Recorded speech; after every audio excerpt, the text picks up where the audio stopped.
Hi అండి. ఈరోజు మీకోసం ఒక కథ. కథలోకి వెళ్తే, నాలో దుఃఖం కంఠం తెంచుకుంటుంది. ఎప్పుడు ప్రసన్నంగా ఉండే నా ముఖం రౌద్రంతో నిండిపోయింది. నేనెంతో ఇష్టపడి, నన్ని మనసారా ప్రేమించి, పెళ్లాడిన వ్యక్తి మోసం చేస్తాడని కల్లో కూడా ఊహించలేదు. అతను మోసం చేయటం ఒక ఎత్తైతే, అది నాకు తెలిసి ఎంతో కుమిలిపోతున్నా కూడా, తనలో కొంచెం కూడా బాధ గాని, పశ్చాత్తాపం గాని లేకపోవటం నన్ను మరింత కుంగదీస్తుంది. ఆ మనిషి గురించి ఆలోచిస్తున్న ప్రతిసారి అతని పరిచయం నుండి అన్ని విషయాలు నా మనసులో మెదులుతూనే ఉంటాయి. డిగ్రీ అయిపోయాక గ్రూప్స్ ప్రిపేర్ అవుతున్న టైంలో పరిచయం అయ్యాడు ప్రణవ్. మా ఇంటి ఎదురుగానే వాళ్ళ అమ్మమ్మ ఇల్లు ఉండేది. తను నన్ను ఎప్పుడు చూశాడో తెలియదు కానీ, ఒకసారి అనుకోకుండా తన వంక చూసేసరికి అప్పటికే నన్ను తదేకంగా చూస్తూ ఉన్నాడు. నన్నేనా లేక ఇంకెవరైనా ఉన్నారా అని వెనక్కి తిరిగి చూసి తడబడ్డాను. అలా వారం రోజులు గడిచాక మా ఇంట్లో ఎవరూ లేని సమయంలో వచ్చి నేరుగా ప్రపోజ్ చేశాడు. నేను పిచ్చ లైట్ తీసుకున్నా. నాకు చదువంటే ఇష్టం, ప్రేమంటే భయం. అందుకే ప్రేమ జోలికి వెళ్ళదలుచుకోలేదు. బాగా చదివి గ్రూప్స్ కొట్టాలనుకున్నాం. అందుకే తనకి నో చెప్పేశాం. కానీ పట్టుదలని విక్రమార్కుల వెంటపడ్డాడు. హలో గురు, ప్రేమ కోసమేరా జీవితం, మగాడితో ఆడటానికేలా పౌరుషం అంటూ మన్మధుడు నాగార్జున స్టైల్లో తెగ తిరిగాడు వెనకాల. ఎలాగైతేనం ఎట్టకేలకు నన్ను కూడా ఒప్పించాడు. అప్పటికి గ్రూప్స్ రాయటం అది కొంచెంలో మిస్ అయిపోవటం కూడా జరిగిపోయాయి. ఏం కాదులే, బాధపడకు, పెళ్ళయ్యాక కూడా నువ్వు చక్కగా చదువుకొని రాయవచ్చులే అని ఓదార్పు మాటలు చెప్పాడు. అమ్మలేని నాకు అతనిలో అమ్మ ప్రేమ కనిపించింది. నాన్న ఆప్యాయత పొందని నేను అతని భుజం మీద తలవాల్చి నాన్నలా అనుభూతి చెందాను. అమ్మా నాన్న లేరనుకుంటున్నారా? నాన్న వేరే ఆమెతో సంబంధం పెట్టుకున్నారని తెలిసి భరించలేక ఆయన్ని మార్చటానికి ప్రయత్నించి విసిగిరి వేసి నన్ను ఒంటరిగా వదిలేసి అమ్మ నాకు 5 ఏళ్లున్నప్పుడు ఆత్మహత్య చేసుకొని చనిపోయింది. నాన్న ఉన్నారు కానీ అది పేరుకు మాత్రమే. ఏ మాత్రం బాధ్యత తెలియని ఆయన ఎప్పుడు ఇంటికి వస్తారో, ఎప్పుడు బయటికి వెళ్తారో తెలియని పరిస్థితుల్లోనే పెరిగాను నేను. మొత్తానికి మా ప్రేమ పెళ్ళగా మారడానికి చిన్నపాటి యుద్ధమే జరిగింది మా ఇద్దరిళ్లలో. ఎవరికూ ఇష్టం లేదు మా పెళ్ళి. అయినా మా మనసులు కలిశాయి. మేం బలంగా అనుకోవటం వల్ల 2 ఏళ్లు పోరాటం చేసి మరి ఇద్దరి తరపున పెద్దల్ని ఒప్పించి పెళ్లి చేసుకున్నాం. ఆ దేవుడికి కొన్ని వేల సార్లు దండం పెట్టుకున్నాను. దేవుళ్లాంటి మనిషిని నాకు తోడు పంపినందుకు, చిన్నతనంలోనే మా అమ్మని దూరం చేసినందుకు, పశ్చాత్తాపంగా అమ్మలా చూసుకునే వ్యక్తిని నా జీవిత భాగస్వామిని చేసినందుకు. కానీ ఆ దేవుడు దయలేనివాడని, మా అమ్మ జీవితంతో ఆడిన ఆటే మళ్ళీ నా జీవితంతో కూడా ఆడబోతున్నాడని అప్పుడు తెలియదు కదా నాకు. పెళ్ళైన కొత్తలో చాలా అన్యోన్యంగా ఆదర్శ జంటలా కలిసిమెలిసి చాలా ఆనందంగా ఉన్నాం. నేను కూడా జీవితంలో ఎప్పుడూ లేనంత సంతోషంగా ఉన్న క్షణాలు కూడా అవే. కానీ ఎవరినైతే ఎక్కువగా ప్రేమిస్తామో వారిపైనే మనం ఎక్కువగా ఆశలు పెట్టుకుంటాం. వారి నుండి ఎటువంటి చిన్న నిర్లక్ష్యం కూడా మనం భరించలేము. నేను కూడా ప్రణవ్ని నా ప్రాణం కంటే ఎక్కువగా ప్రేమించాను. నా సర్వస్వం తనకి ఆనందంగా అర్పించుకున్నాను. నా ఊహల్లో కూడా తనకి తప్ప వేరే మగవాళ్ళకి చోటు లేదెప్పుడు. నా హీరో అతనే, నా ప్రపంచం అతనే, నా సర్వస్వం అతనే. అతనికి ఎలా ఉంటే ఇష్టమో అలానే ఉన్నాను. తనకి చీరలు ఇష్టమని చీరలే కట్టుకున్నాం. నిండుగా గాజులు ఉంటే తనకి ఇష్టమని గాజులు నిండుగా వేసుకున్నాం. తనకి నాన్ వెజ్ ఇష్టమని నాకు అలవాటు లేకమైనా నేర్చుకుని వండి పెట్టాం. తన సంతోషమే నా సంతోషం అనుకున్నాం. పెళ్ళైన 7 ఏడాదిలోపే బాబు పుట్టాడు. నాకు చదువుకోవాలని ఉన్నా తనకి వెంటనే పిల్లలు కావాలంటే తనని బాధ పెట్టలేక తల్లినయ్యి చదువుల తల్లికి దూరమయ్యా. మరో 7 ఏడాదికే పాప పుట్టింది. అమ్మలేని లోటు నేను అమ్మనయ్యాక బాగా తెలిసొచ్చింది. కానీ నేను అమ్మలా భావించిన ప్రణయ్ నాకు ఆ లోటు తీర్చలేకపోయాడు. అమ్మలా కాకపోయినా కనీసం ఒక భర్త, ప్రేమికుడా లేదా స్నేహితుల్లా కూడా నాకు స్నేహస్తం అందించలేకపోయాడు. పని ఒత్తిడి, బాధ్యతల వల్ల తను నన్ను పట్టించుకోవట్లేదనుకొని నాకు నేనే సర్ది చెప్పుకున్నా. కానీ ఎంత ప్రయత్నించినా నా మనసు మాట వినడం లేదు. ప్రణయ్ చాలా మారిపోయాడు అని నాకు చెప్తూనే ఉంది. లేదు లేదు, నా ప్రణయ్ ఎప్పటికీ నావాడేం. రోజులు గడిచిన కొద్దీ బరువు బాధలు మీద పడ్డం వల్ల ఎవరిలోనైనా ఇలాంటి మార్పులు సహజమేం అని తన మీద గూడు కట్టుకున్న నా ప్రేమ అతని వైపు వాదిస్తూనే ఉంది. కానీ నీకు అతని కంటే ఎక్కువే బరువు బాధ్యతలు పెరిగాయి. 2 ఏళ్లలో 2 ఆపరేషన్లు, తల్లిగా 2 చిన్నపిల్లల బాధ్యత, భార్యగా భర్త ఆలనా పాలన, ఇంటి ఇల్లాలిగా, కోడలిగా, ఇంటి చాకిరి, ఇవన్నీ ఒంటి చేత్తో చేస్తూ కూడా అతని ప్రేమ కోసం పరితపిస్తూ అతనిపై ప్రేమ వర్షం కురిపిస్తున్నావు కదా. నీతో పోలిస్తే అతని మోసే బరువెంత, అతని బాధ ఎంత అని అరుస్తున్న నా మనసు మాటలని గుండె లోతుల్లో తొక్కిపెట్టాను బలవంతంగా, నా ప్రణయ్ మీద గుడ్డి నమ్మకంతో. 2 పిల్లల తల్లినయి ఇంటి చాకరీ చేస్తూ అందం, ఆరోగ్యం 2 పాడయ్యాయి. పెళ్లి కాకముందు ఎంతో అందంగా ఉండేదాన్ని నేను. ఎంతోమంది అబ్బాయిలు నా అందం, సంస్కారం చూసి మూగగా ఆదరించేవాళ్ళు. ఎంతోమంది అబ్బాయిల ఆరాధ్య దేవతని నేను అని నా ఫ్రెండ్స్ చాలామంది నాతో చెప్పేవాళ్ళు. కానీ నేను పట్టించుకునేదాన్ని కాదు. అలాంటి నేనిప్పుడు నా స్నేహితుల ముందుకు వెళ్తే ఖచ్చితంగా గుర్తుపట్టరు.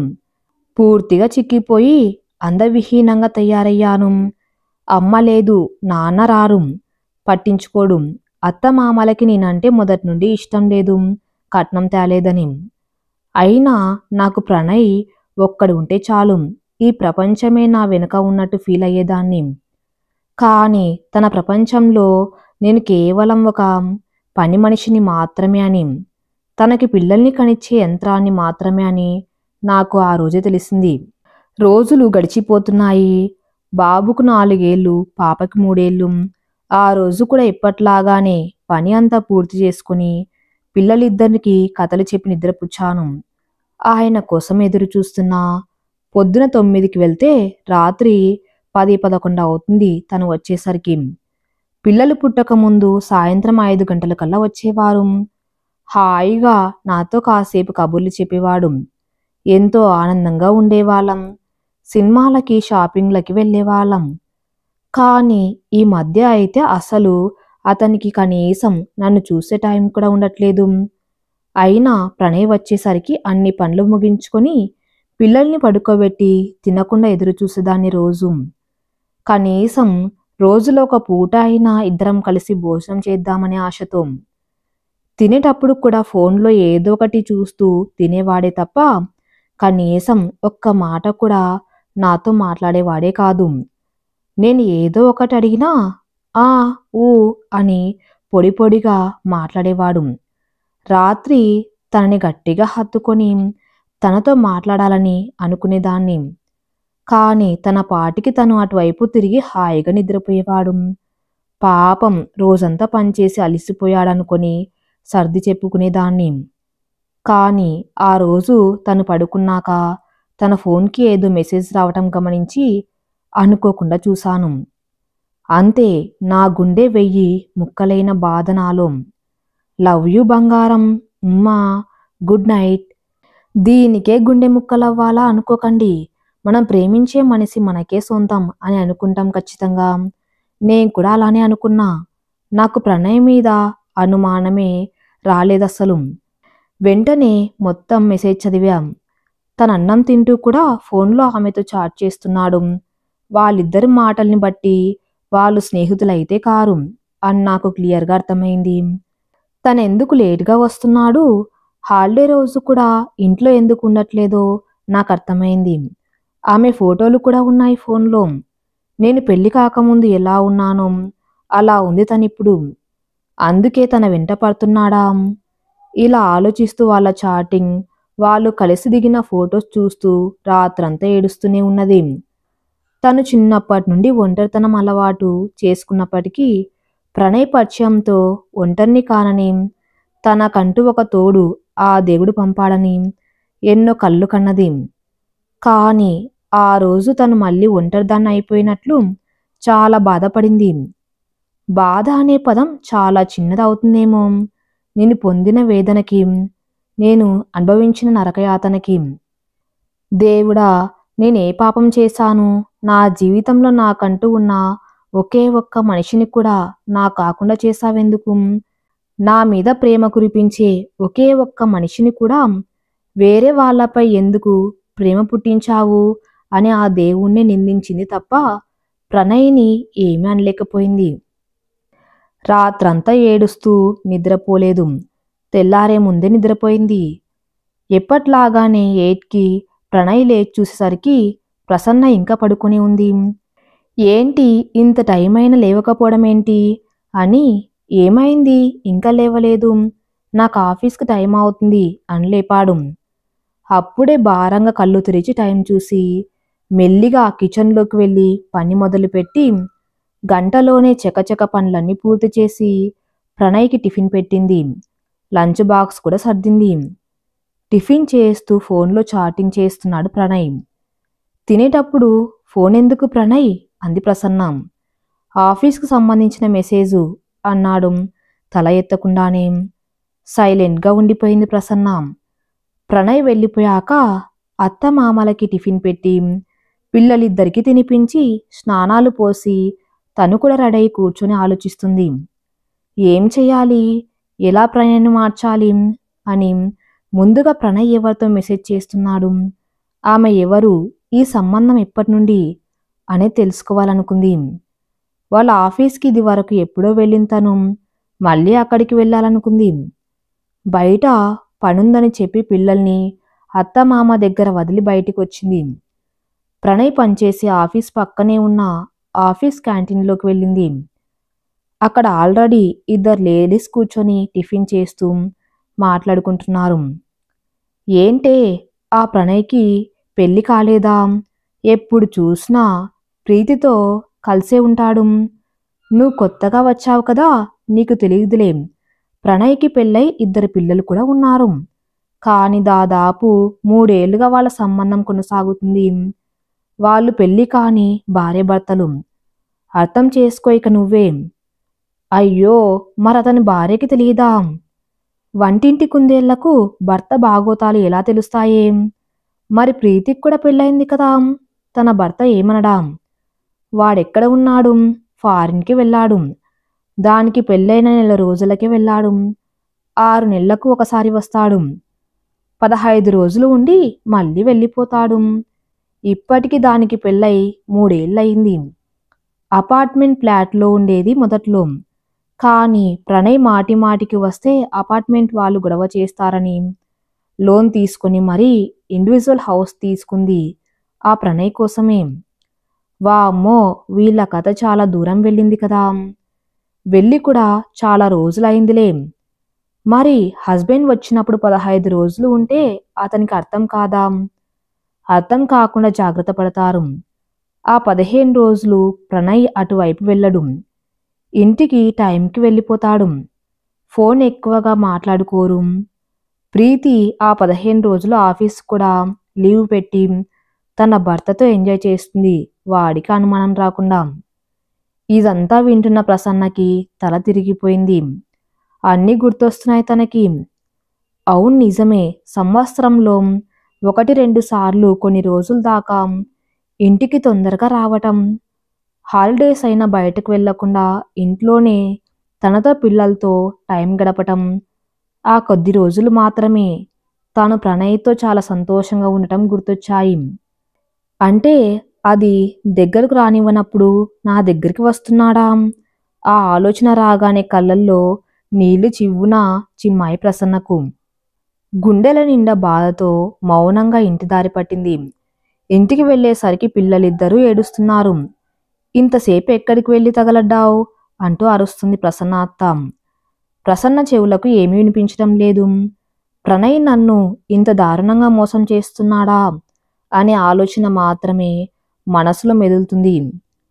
పిల్లలు ప్రసన్ని పట్టుకొని బాగా ఏడుస్తున్నారు, ఆకలి ఆకలి అంటూ. ఏదో ఆలోచిస్తూనే అన్నం కలిపి ఇద్దరి పిల్లలకి తినిపించింది ప్రసన్న. బాగా ఆకలిగా ఉండడంతో గబగబా తినేసి నిద్రపోయారు పిల్లలిద్దరూ. ప్రసన్న కూడా పిల్లల పక్కనే పడుకొని ఆలోచిస్తుంది, ఏం చేయాలి, ఎలా చేయాలని. ప్రసన్నకి తన తల్లి గుర్తొచ్చింది. నాన్న ఇలా మరొకరితో సంబంధం పెట్టుకుంటేనే అది భరించలేక నన్ను ఒంటరిగా వదిలేసి ఆత్మహత్య చేసుకుందమ్మా. కాని దానివల్ల నాన్నకేం కాలేదు, నేనే అమ్మని కోల్పోయాను. జీవితాంతం నాకు అమ్మ లేని లోటు మిగిల్చి వెళ్ళిపోయింది. అది పిరికి వాళ్ళ పని. నేను మాత్రం అలా చెయ్యను. ఇప్పటికీ నా పిల్లల్ని ఒంటరి వాళ్ళని చెయ్యను. బతికి పోరాడతాను, గెలిచి చూపిస్తాం అని దృఢంగా నిశ్చయించుకుంది ప్రసన్న. ఏమైంది నీకు ఇవాళ, పని అంతా వదిలేసి పడుకున్నావు అంటూ అరుస్తూనే ఉంది ప్రసన్న అత్త. ఏది వినిపించుకోకుండా అలాగే ఉంది ప్రసన్న. దీనికి ఏ మాయ రోగం వచ్చిందో వాడు రాని దీని సంగతి చెప్తా అనుకుంటూ ఆ రోజు పని అంతా తనే చేసుకుంది. రాత్రి ప్రణయ్ వచ్చే సమయం అయింది. అతని కోసమే ఎదురు చూస్తుంది ప్రసన్న. అతను వచ్చాడు. ఫ్రెష్ అప్ అయి భోజనానికి కూర్చున్నారు. అన్నం కూడా వడ్డించింది అతనికి మాత్రమే. నువ్వు తినడం లేదేంటి అని కూడా అడగలేదు. రోజు కలిసి తింటామని తెలిసినా కూడా ఫోన్లోనే చాటింగ్ చేస్తూ తనలో తాను నవ్వుకుంటున్న భర్తను చూస్తుంటే కడుపు రగిలిపోతుంది ప్రసన్నకి. భోజనం పూర్తయింది. పడుకొని ఫోన్ చూస్తున్న భర్తతో, నీతో కొంచెం మాట్లాడాలి అన్నది కటువుగా. చెప్పు ఏంటి అన్నాడు ప్రణయ్. రేపు నేను నా పిల్లల్ని తీసుకుని వెళ్ళిపోతున్నాను. ఎక్కడికి?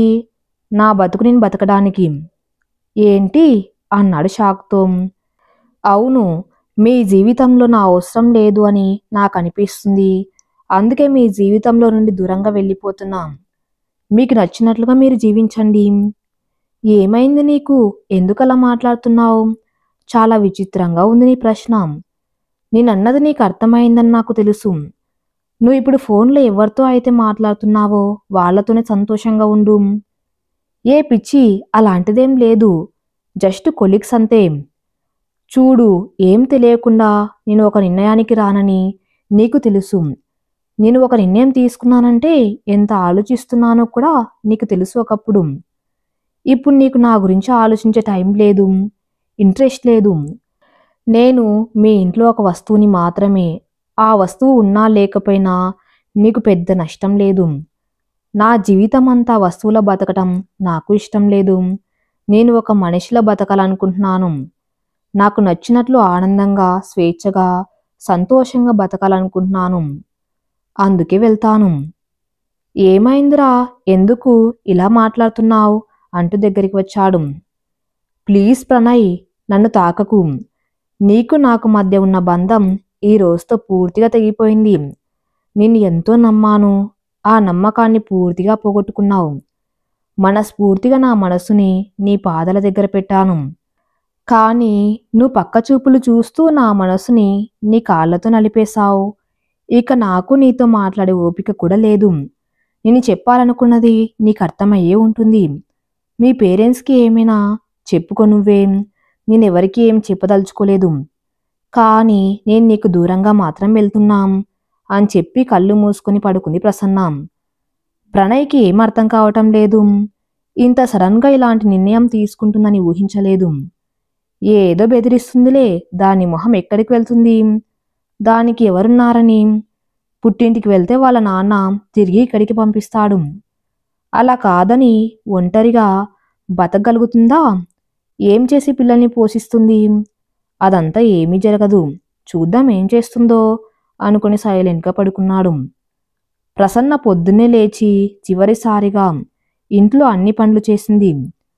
పిల్లలకు స్నానాలు పోసి తయారు చేసింది. వాళ్ళకి అన్నం తినిపించి తను కూడా తిన్నది. ప్రణయ్ లేచి రెడయ్యి భోజనం చేసి ప్రసన్నతో మాట్లాడాడు. ఎలాంటి తొందరపాటు నిర్ణయాలు తీసుకోకు ప్రసన్న. నేను ఏదైనా తప్పు చేసి ఉంటే సారీ. ఇక్కడి నుంచి ఇద్దరం కలిసిమెలిసి ఉందాం. నిన్ను బాగా చూసుకుంటాను అని చెప్పాడు. ప్రసన్న ఏమీ వినిపించుకోలేదు.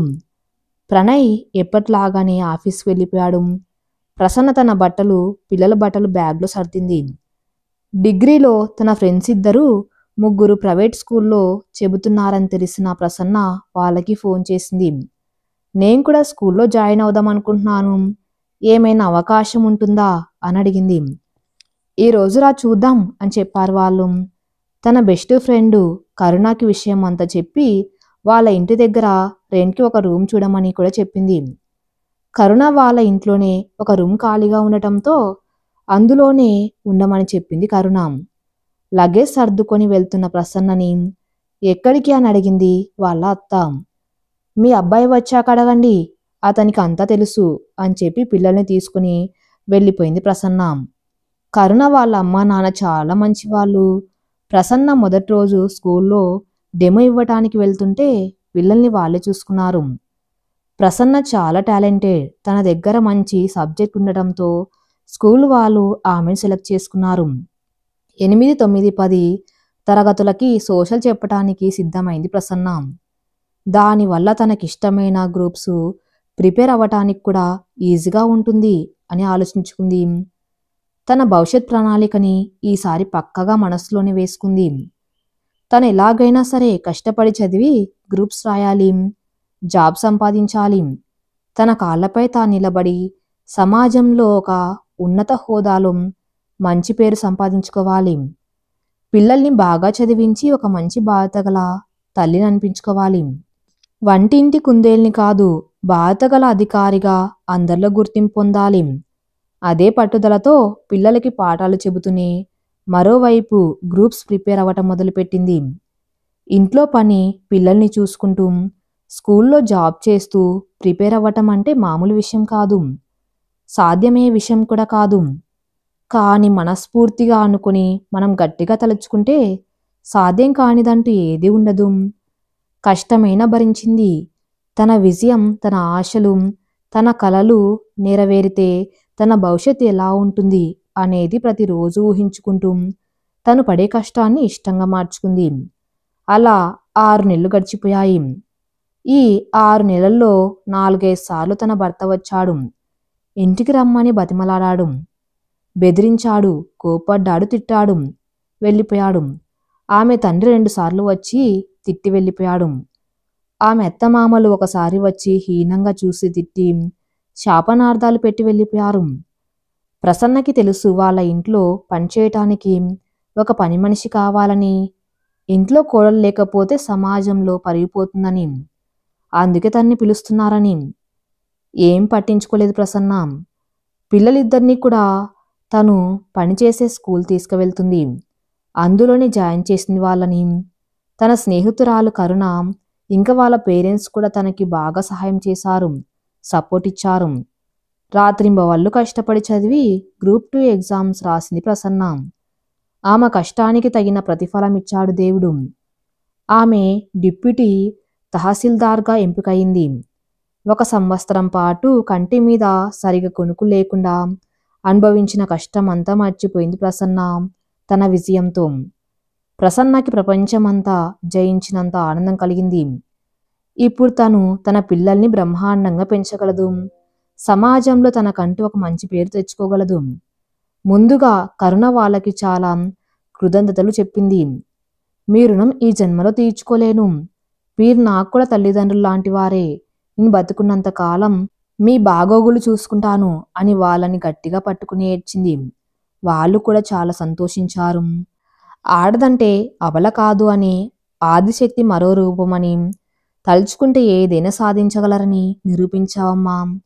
భర్త తప్పు చేశారని, తనని మోసం చేశారని పిరికి వాళ్ళలా ఆత్మహత్య చేసుకోకుండా, లేదా ఆడవాళ్ళం కాబట్టి ఏదైనా భరించాలని ఇంట్లో ఒక పని మనిషిలా మగ్గిపోకుండా తెగించి ఒంటరిగా బయటకు వచ్చి కష్టపడి చదివి నీ తెలివితేటలకి తగిన న్యాయం చేశావు. చదువుల తల్లి ఒళ్ళో మళ్ళీ చేరి పిల్లల కోసం తప్పించే తల్లిగా గెలిచావు అన్నాడు కరుణ వాళ్ళ నాన్న. నీలాంటి స్నేహితురాలు ఉన్నందుకు నేను చాలా గర్వంగా ఫీల్ అవుతున్నాను. సంసారంలో వచ్చే సమస్యలు చిన్నవే అయితే మనమే సర్దుకుంటాము. కాని సంసారమే సమస్య అయితే, కట్టుకున్నవాడే కష్టమైతే, గుండె నిబ్బరంతో, మనోధైర్యంతో నీలా స్వతంత్రంగా బతికి చూపించాలి. హ్యాట్సాఫ్ టు యూ ప్రసన్న అని గట్టిగా హత్తుకుంది కరుణ. ప్రసన్నకి తాను అనుకున్న సాధించినందుకు చాలా తృప్తిగా అనిపించింది. తన పిల్లలిద్దరినీ గట్టిగా గుండెలకు హత్తుకొని ముద్దుల వర్షం కురిపించింది. తనకి జాబ్ వేరే ఊర్లో రావటంతో అక్కడికి వెళ్ళి ఉందామనుకున్నాం.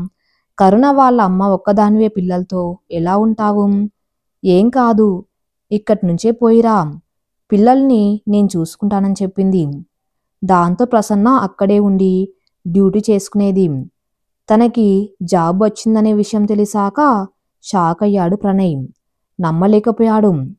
ఇద్దరు పిల్లలతో ఒంటరిగా ఈ సమాజంలో ఎలా బతుకుతుంది అని హేళనగా అనుకున్నాడతను. కాని కేవలం బతకడమే కాదు, తనకన్నా గొప్ప స్థాయికి వెళ్ళిపోయింది ప్రసన్న. ఇది అస్సలు ఎవరూ ఊహించలేదు. ప్రసన్న అత్తమామల నోళ్లు కూడా మూతబడిపోయాయి. ప్రసన్న తండ్రికి చాలా గిల్టీగా అనిపించింది. తప్పెవరిదో కూడా తెలుసుకోకుండా కూతుర్ని నిందించి వచ్చిన కన్న తండ్రిగా తన మీద తనకే అసహ్యం వేసింది. అంతటి తెలివిగల కూతుర్ని తానెప్పుడు పట్టించుకోకపోవటం బాధనిపించింది. కావ్య వాళ్ళ భర్త కూడా ఫారిన్ నుంచి ఇక్కడికి పర్మనెంట్గా వచ్చి సెటిల్ అయిపోవటంతో కావ్య ప్రణయ్ని పూర్తిగా దూరం పెట్టింది. ప్రణయ్ ఒంటరివాడైపోయాడు. అసలు తను ఎవరో తెలియనట్లుగా ప్రవర్తిస్తుంది కావ్య. ఆఫీస్ కూడా మారింది. ఫోన్ నెంబర్ మార్చింది. తన భర్తతో సంతోషంగా షికార్లు కొడుతుంది. ఇలాంటి దాన్ని మాయలో పడి ప్రేమించి పెళ్లి చేసుకున్నాం బంగారం లాంటి భార్యని బాధ పెట్టి ఎంత తప్పు చేశాడో అర్థమైంది అతనికి. ఆమెని చేతులారా దూరం చేసుకున్నానని ప్రతిరోజు కుమిలిపోతున్నాడు. సమాజంలో తన స్నేహితులు, ఇంటి పక్క వాళ్ళని చూస్తుంటే భార్య పిల్లలతో ఎంతో ఆనందంగా కనిపిస్తున్నారు. వాళ్ళని చూసి నా బుద్ధి కూడా సక్రమంగా ఉండి ఉంటే నేను కూడా అలాగే నా భార్య పిల్లలతో ఎంతో సుఖంగా ఉండేవాణ్ణి కదా అనుకుని ఏడుస్తున్నాడు. ప్రణయ్ వాళ్ళ కొలీగ్స్ కూడా కొంతమంది ఎగతాళి చేస్తున్నారు. మరికొంతమంది అతన్ని చూసి జాలి పడుతున్నారు. కొంతమంది తగిన శాస్తి జరిగిందని సంతోషపడుతున్నారు. ప్రణయ్ వాళ్ళ అమ్మాయి ఇంట్లో పనిచేయటానికి ఇబ్బంది పడుతుంది. అతనికి భోజనము టిఫిన్లు సమయానికి అందడం లేదు. ప్రణయ్ తనకి నచ్చిన టిఫిన్ చేయమంటే ఇక్కడ నీ పెళ్ళాం లేదు, నువ్వు చెప్పినవన్నీ చేయటానికి, నువ్వు ఆడించినట్లు ఆడడానికి అని కసురుకుంటుంది. ప్రణయ్కి ప్రసన్న లేని లోటు బాగా తెలుస్తుంది. సమయానికి తనకు కావలసినవన్నీ అమర్చిపెట్టేది. తనకి నచ్చిన టిఫిన్స్, నచ్చిన కూరగాయలు ఎంతో రుచిగా వండి ప్రేమతో వడ్డించేది. దేవత లాంటి తనని మోసం చేసినందుకు నాకు సరైన శాస్తి జరిగింది అనుకున్నాడు ప్రణయ్. ప్రణయ్ వాళ్ళ అమ్మా నాన్న ప్రసన్న కాళ్ళ మీద పడి క్షమించమని అడిగైనా ఇంటికి తీసుకొచ్చేయి అని చెప్తున్నారు. కానీ ప్రణయ్కి ఆమె మొహం చూడ్డానికి కూడా ధైర్యం చాలడం లేదు. తన పిల్లల్ని చూడాలని మనసు ఆరాటపడుతుంది. ఎలాగైనా ధైర్యం చేసి ప్రసన్ని కలవాలని, తను చేసిన తప్పులన్నిటికీ ఆమె కాళ్ళ మీద పడి క్షమాపణలు అడగాలని అనుకున్నాడు.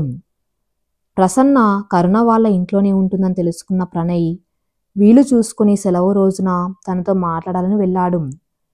ప్రణయ్ని చూడగానే పిల్లలిద్దరూ పరిగెత్తుకుంటూ వచ్చి నాన్న నాన్న అంటూ కాళ్ళకి చుట్టుకున్నారు. వాళ్ళని చూడగానే గట్టిగా హత్తుకొని ముద్దుల మీద ముద్దులు పెట్టాడు ప్రణయ్. ఆ సన్నివేశం చూసిన ప్రసన్న కళ్ళల్లో నీళ్లు తిరిగాయి.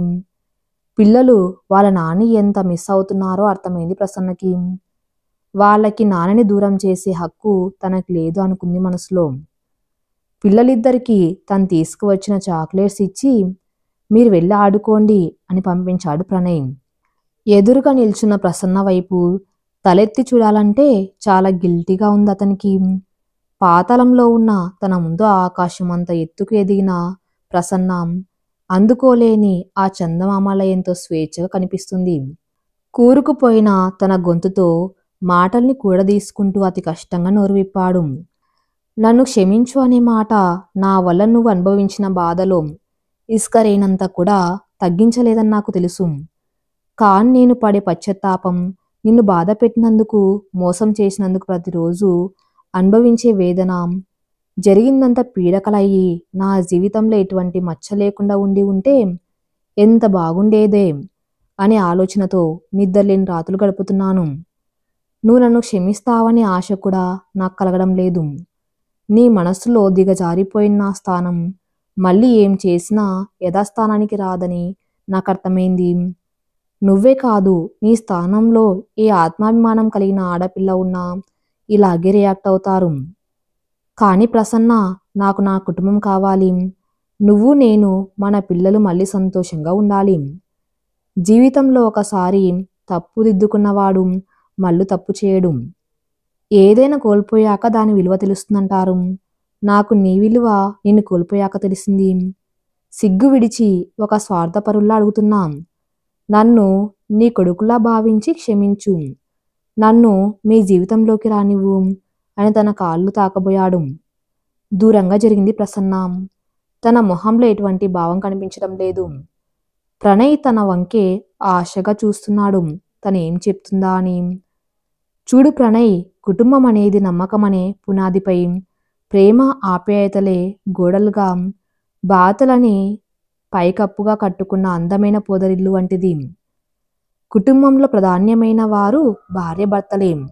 వారి మధ్య నమ్మకం అనేది సన్నగిల్లితే పునాది బీటలు వారి కూలిపోయే పొదరింటిలా కుటుంబం కూడా కుప్పగూలుతుంది. నువ్వు ఎవరో, నీ కుటుంబం ఏంటో, నీ తరతరాలు ఏంటో నాకు తెలియకపోయినా నేను నిన్ను మాత్రమే నమ్మాను. నీ ప్రేమని మాత్రమే నమ్మాను. నీ వెంటే నడిచి వచ్చా. నువ్వు చెప్పిందల్లా చేశాను. నీ కోసం నాకెంతో ఇష్టమైన చదువుని కూడా వదిలేశాను. ఏ రోజు కూడా నువ్వు నన్ను ఒక మనిషిలా చూడలేదు. నాకేది ఇష్టమో ఏది ఇష్టం లేదో, నేను తిన్నానా తినలేదా ఏది పట్టించుకోలేదు నువ్వు. అయినా నేను ఏ రోజు బాధపడలేదు. నా భర్త నా కోసం, నా పిల్లల కోసమే కష్టపడుతున్నారని అర్థం చేసుకుని నీకిష్టమైనవన్నీ చేసి పెట్టాను. నా పిల్లల కంటే నిన్నే ఎక్కువగా ప్రేమించాను. నువ్వే టైంకి వచ్చినా, ఎన్ని అబద్ధాలు చెప్పినా నీ మీద ప్రేమతో గుడ్డిగా నమ్మాను. కానీ నువ్వెంత దారుణంగా మోసం చేస్తున్నావో తెలిసిన రోజు నీ మీద ఉన్న నమ్మకం, ప్రేమ, అభిమానం అన్నీ పోయాయి. పోగొట్టుకున్నావు నువ్వు.